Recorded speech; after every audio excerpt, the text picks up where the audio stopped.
नमो नमः दर्शकाः। वार्तावल्याः त्रिज्या प्रभागान्तरवर्तिनी संवादक्रमे अस्माभिः सह अत्र उपस्थितः अस्ति भारतस्य प्रसिद्धः लेखकः, यः भारतस्य इतिहासपराः गाथाः अथ पुराणकथाः नूतनरीत्या प्रस्तूय वस्तुतः प्रसिद्धः जातः। स्वलेखन्या भारतीयज्ञानपरम्परां पुनरुज्जीवयितुं प्रयत्नशीलः असौ अस्ति अमीश त्रिपाठीवर्यः।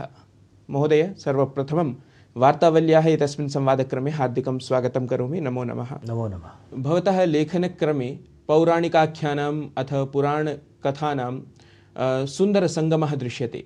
वस्तुतः एतादृशस्य लेखनस्य चिन्तनं प्रेरणां वा भवान् कथं प्राप्तवान्, अथ एतादृशेन लेखनेन युवानः कथं प्रभाविताः भवन्ति? प्रेरणा तो मेरे लिए हमारे प्राचीन परंपरा और संस्कृति से मुझे मिलती है। मुझे अपने भारतीय होने पर बहुत गर्व है और शिवजी का आशीर्वाद है कि मैं इतनी लंबी लंबी पुस्तकें लिख भी पाया हूँ, और शिवजी का और भी आशीर्वाद है कि पाठकों को पसंद आई है। 15 साल में मैंने 12 पुस्तकें लिखी हैं, 80 लाख प्रतियाँ करीब बिक चुकी हैं आज तक। 21 भाषाओं में अनुवाद हो गया है इसका। सब शिवजी का आशीर्वाद है।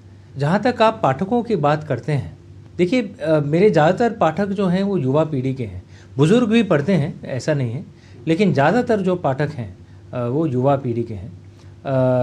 उनसे रूबरू होता रहता हूँ, उनसे मिलता रहता हूँ। मेरे जो भी कार्यक्रम होते हैं, लिट फेस्ट में जाता हूँ या मेरे पुस्तकों का जो विमोचन का जो प्रोग्राम होता है, कई बार उनसे मिलता रहता हूँ। मैंने ये देखा है कि कई लोग आज कहते हैं कि हमारी जो युवा पीढ़ी है उनका पश्चिमीकरण होता जा रहा है, वो हमारे संस्कृति से कट रहे हैं।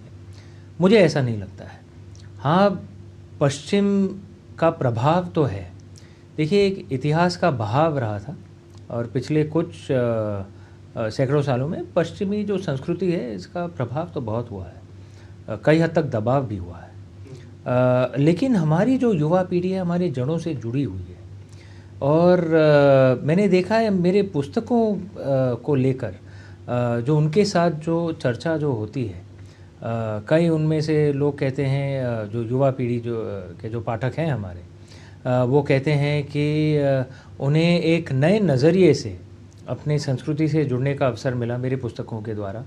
हाल ही में मैं बेंगलोर में गया था, मेरी जो नई पुस्तक है चोला टाइगर्स, उसके विमोचन के लिए, और एक बुक स्टोर में था मैं, और एक युवा पीढ़ी, एक आईटी इंडस्ट्री में जो काम करता है, शायद 26-27 वर्ष की आयु होगी उसकी, उसने कहा था कि कॉलेज में वो नास्तिक बन गया था, कई हद तक पश्चिमीकरण भी हो गया था। वो सोचता था कि भाई ये सब तो पुरानी दकियानूसी बातें हैं, लेकिन उसने कहा कि मेरी पुस्तकों को पढ़ने के बाद वो वापस धर्म की तरफ, हमारी संस्कृति की तरफ खिंचा चला आया है।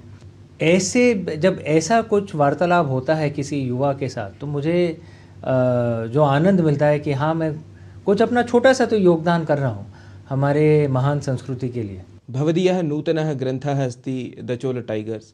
वस्तुतः भारतस्य ऐतिहासिकघटनायाम् आधृतः एषः विषयः।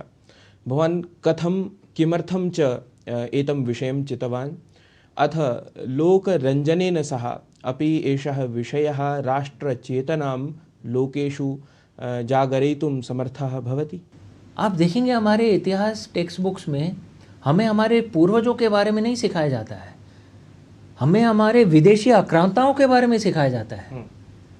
कोई भी देश ऐसा नहीं है भाई कि विदेशी आक्रांताओं के बारे में सिखा रहा है। जो हमारे पूर्वज थे जिन्होंने इन विदेशी आक्रांताओं के साथ युद्ध किया, उनके बारे में नहीं सिखाया जाता है। राजेंद्र चोड़ा का जो साम्राज्य था अकबर से भी ज़्यादा विशाल था, लेकिन अगर आप हमारे इतिहास टेक्स्ट बुक्स को पढ़ेंगे तो ये, हाँ, बिल्कुल नहीं। तो मैं प्रयत्न कर रहा हूँ ये इंडिक क्रॉनिकल्स के द्वारा। पिछली जो इंडिक क्रॉनिकल्स की जो पुस्तक थी, लेजेंड ऑफ सुहेलदेव थी, ये चोला टाइगर्स है, और कई और पुस्तक इस इंडिक क्रॉनिकल्स में आएंगे। हमारे जो पूर्वज थे, हमारे जो वीर पूर्वज थे, जिन्होंने इन आक्रांताओं के साथ युद्ध किया और हमारे संस्कृति को बचाए रखा, उनकी वीर गाथा को मैं कहने की कोशिश करूँगा। और हाँ, प्रयास ये है कि पाठक इन पुस्तकों के द्वारा, ठीक है, मनोरंजन भी मिले तो ठीक है, अच्छी बात है, लेकिन जो राष्ट्र भाव जो होना चाहिए, जो एक तरह से गर्व होना चाहिए हमारे पूर्वजों के प्रति, अगर वो उत्पन्न हो जाए तो हाँ, तो मैं अपने इस प्रयास को सफल समझूंगा। महोदय, भवदीयाः रचनाः मूलतः आङ्ग्लभाषायां सन्ति, अथ तासाम् अन्यासु 21 भाषासु अनुवादः अपि जातः। वस्तुतः अनूदितां रचनां ये पठन्ति तेषां के अभिप्रायाः सन्ति, अथ संस्कृतभाषायां ये पठितुकामाः सन्ति पाठकाः अपि तेभ्यः काचित् योजना अस्ति? आपने एकदम बहुत ही अच्छा सवाल किया है, और मैं क्षमा प्रार्थी हूँ कि संस्कृत में आज तक अनुवाद नहीं हुआ है। शिव जी की कृपा है, कुछ 21 भाषाओं में हमारी पुस्तकों का अनुवाद हो गया है, राष्ट्रीय और अंतर्राष्ट्रीय भाषाओं में भी, लेकिन हाँ, संस्कृत में नहीं हुआ है। तो शायद अगर आप हमारी मदद करें, मैं अपने प्रकाशक से बात करूंगा, और मुझे बड़ा आनंद मिलेगा, अच्छा लगेगा अगर संस्कृत में अनुवाद हो जाए हमारी पुस्तकों का, और शायद आपको भी, अगर आप ये काम भारत गौरवगाथा ख्यापनक्रमे अस्माकमपि सहयोगः सततं भविष्यति एव। तावत् अहं ज्ञातुकामः, अन्यासु भाषासु ये पठन्ति तेषाम् अपि कश्चन स्पन्दः अस्ति वा? देखिए, राष्ट्रभाषाओं में जो अनुवाद हुआ है वो तो अलग बात है, और भारतीय पाठकों का जो उनके तरफ से जो प्रतिक्रिया आएगी वो तो आप अनुमान लगा ही सकते हैं। लेकिन विदेशी भाषाओं में जो अनुवाद हुआ है, पुर्तगाली में, फ्रेंच में, तुर्किश में, भाषा इंडोनेशियन में, शिवा त्रय का पुर्तगाली में, पोर्टुगीज़ में अनुवाद हुआ था, और ब्राज़ील में एक लॉन्च इवेंट हुआ था रियो डी जेनेरो में। हाँ, तो वहाँ के कुछ चित्र मुझे भेजे गए थे, और कई ब्राज़ीलियन वहाँ पे आए थे। जो तीसरी जो पुस्तक थी ओतो द वायुपुत्रास, जब उसका जो विमोचन हुआ था, तो उसमें से कई जो ब्राज़ीलियन थे वो खुद शिव जी के आकार में, पार्वती, मतलब ब्राज़ीलियन, लोकल ब्राज़ीलियन, और कुछ वीडियो मुझे भेजे गए थे, वो ओम नमः शिवाय के उनके एक्सेंट में कह रहे थे, लेकिन हाँ, ओम नमः, तो मुझे बड़ा आनंद मिला वो देख के कि भाई अगर कोई विदेशी भी ओम नमः शिवाय या जय श्री राम कह रहा है और हमारे देवी देवताओं से जुड़ रहा है, तो बहुत अच्छी बात है।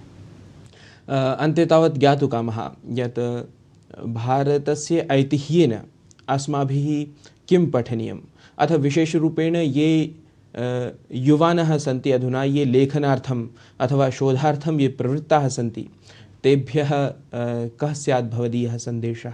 तो राष्ट्रभाव जो होना चाहिए वो शायद उत्पन्न नहीं हो रहा था हमारे टेक्स्ट बुक से, तो उसमें कुछ बदलाव आए तो अच्छी बात है। लेकिन जो नए लेखक हैं, अगर वो हमारे पुराण, हमारे इतिहास को पढ़ें और एक तरह से नए रूप से युवा पीढ़ी को वो कहानियाँ फिर से सुनाएं, ताकि एक नए रूप में हमारी युवा पीढ़ी को हमारी संस्कृति से जोड़ दिया जाए, हमारी जड़ों से जोड़ दिया जाए, ये बहुत अच्छी बात होगी।